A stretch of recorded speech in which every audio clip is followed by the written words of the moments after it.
Hai, masih bersama saya Mr. Z bicara. Tentu saja bicara tentang kebenaran berdasarkan fakta, data, dan realita. Ketika suami dan istri sudah tidak ada saling kecocokan atau salah satu pihak yang memutuskan untuk bercerai, yang menarik adalah proses perceraian. Proses perceraian adalah ketika penggugat dan tergugat diberikan kesempatan untuk bertanya dan menjawab di depan persidangan. Selain itu, persoalan pokok dalam proses perceraian dua hal. Yang pertama adalah harta gonogini dan yang kedua adalah hak asuh anak. Dua-duanya sangat penting sehingga itu seringkali dibicarakan di persidangan untuk mendapatkan keputusan. Yang kita bahas kali ini adalah terkait dengan harta gonogini. Memang orang yang ketika sedang mengajukan gugatan cerai, mungkin yang dipikirkan adalah yang penting bercerai. Tetapi justru pembagian harta gonogini lah yang penting untuk dibicarakan. Mengapa? Jangan menganggap remeh persoalan harta gonogini. Karena justru dengan harta gonogini orang bisa terus-menerus bermasalah. Terus-menerus bersengketa. Oke, saya akan menjelaskan terkait dengan pembagian harta gonogini. Ini penting bagi mereka yang bersama-sama memutuskan untuk bercerai. Saya, supaya tidak salah ya, saya akan membacakan ini. Apa yang dimaksud dengan harta gonogini? Berdasarkan KBBI, ganagini atau yang kerap dikenal dengan sebutan harta gonogini adalah harta yang berhasil dikumpulkan selama berumah tangga sehingga menjadi hak berdua suami istri dan dibagi saat mereka berpisah. Perlu diketahui bahwa istilah harta gonogini ini tidak dikenal dalam hukum. Namun jika merujuk pada definisi di atas, harta yang berhasil dikumpulkan selama berumah tangga dikenal dalam hukum dengan istilah harta bersama. Hal ini sebagaimana diatur dalam pasal 35 ayat 1 Undang-Undang Perkawinan yang menerangkan bahwa harta benda yang diperoleh selama perkawinan menjadi harta bersama. Lebih lanjut dalam prakteknya, harta gonogini dibahas dalam hal terjadi perceraian. Merujuk pada penjelasan pasal 35 Undang-Undang Perkawinan diterangkan bahwa Apabila perkawinan putus, maka harta bersama tersebut diatur menurut hukumnya masing-masing. Adapun yang dimaksud dengan hukumnya masing-masing adalah hukum agama, hukum adat, dan hukum-hukum lainnya. Ragam harta dalam perkawinan. Selanjutnya, harta gonogini mencakup seluruh harta yang dimiliki setelah perkawinan. Untuk menjawab pertanyaan ini perlu diketahui terlebih dahulu bahwa Undang-Undang Perkawinan mengenal dua ragam harta dalam perkawinan, yaitu satu, harta bersama. Harta yang diperoleh selama perkawinan yang dikenal pula dengan istilah harta gonogini. Dua, harta bawaan. Masing-masing suami istri meliputi harta yang diperoleh sebelum menikah atau dalam pernikahan yang diperoleh masing-masing sebagai harta pribadi, contohnya hadiah atau warisan. Sedangkan mengenai harta gonogini dalam Islam dilihat dari asal-usulnya. Ya, antara lain yaitu dengan membedakan harta suami istri sebagai berikut.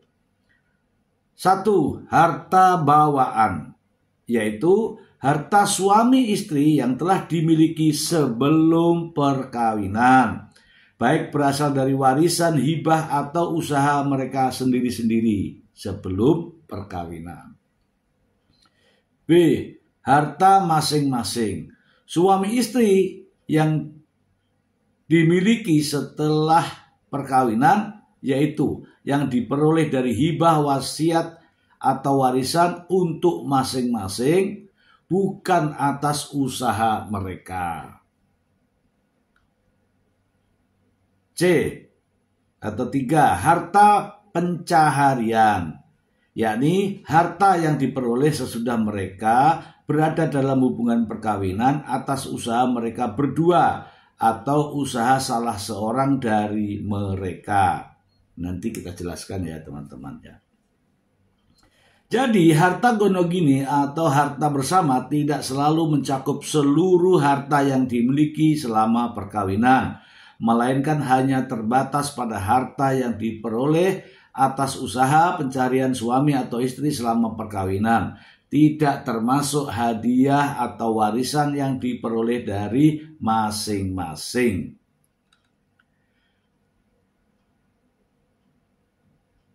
Harta gonogini setelah perceraian. Ini yang penting ya teman-teman ya.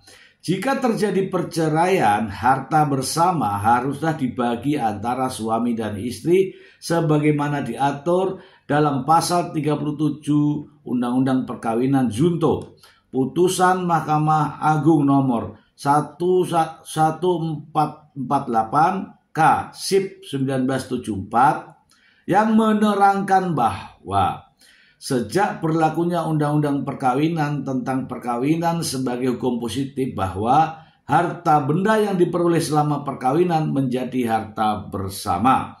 Sehingga pada saat terjadinya perceraian, harta bersama tersebut harus dibagi sama rata antara mantan suami dan istri. Dengan demikian, harta gonogini ini setelah bercerai wajib dibagi sama rata antara suami istri, baik yang sifatnya piutang maupun utang. Namun demikian perlu diperhatikan bahwa ketentuan harta gonogini ini tidak berlaku dalam hal suami dan istri yang telah memperjanjikan pisah harta dalam sebuah perjanjian perkawinan. Oke teman-teman ya, jadi ini saya kisahkan cerita nyata dulu ya. Kalau berkaitan dengan harta, apalagi yang berkaitan dengan harta gonogini, putusan itu harus jelas, tegas, dan tersurat, bukan tersirat ya, tersurat. Begini maksudnya, ketika sudah memutuskan untuk bercerai, harta yang dimiliki sebagai harta gonogini atau harta bersama yang didapatkan saat keduanya berjuang mengarungi kehidupan rumah tangga. Ya, saya akan kasih contoh.